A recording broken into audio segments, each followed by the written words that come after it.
Côté organisation, on voit qu'il y a de nouveaux profils dans les entreprises.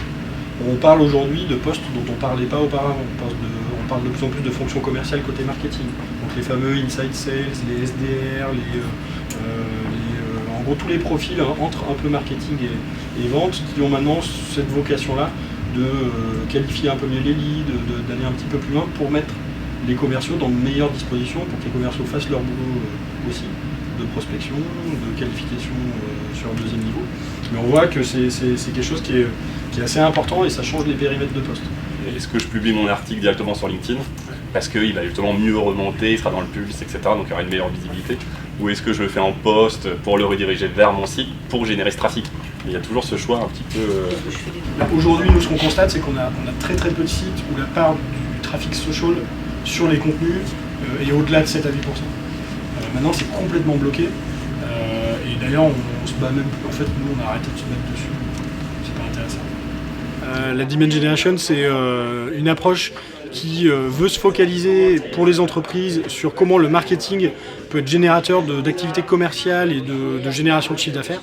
Donc vraiment une approche où on n'est plus dans de la communication, on n'est plus dans de la génération d'audience, génération de trafic, on est vraiment dans le marketing au service des ventes et comment ça peut bien fonctionner. Moi je suis venu pour une chose, c'est prendre des conseils de quelqu'un qui a l'habitude d'utiliser un certain nombre de plateformes de marketing digital et notamment sur la partie CRM et marketing automation pour demain pouvoir les utiliser justement pour un public qui est le mien, à savoir des PME, des TPE et des PME pour pouvoir savoir quoi utiliser, quoi proposer avec des budgets plus ou moins réduits, disons maîtrisés et trouver une efficacité propre à des besoins spécifiques à ces acteurs-là. Et je suis heureuse du traitement du sujet, j'ai trouvé que c'était intéressant.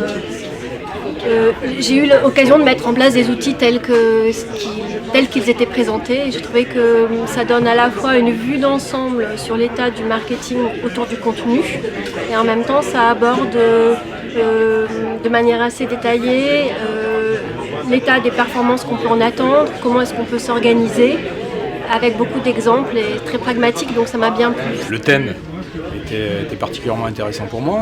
On est déjà dans l'ère du contenu, dans l'ère du marketing automation, on a déjà une petite expérience, mais c'est bien de le confronter aussi avec des experts. J'ai trouvé l'orateur d'Invox vraiment super. Je crois qu'il faudra encore plus de temps en fait, pour aborder le sujet, c'est mon seul regret.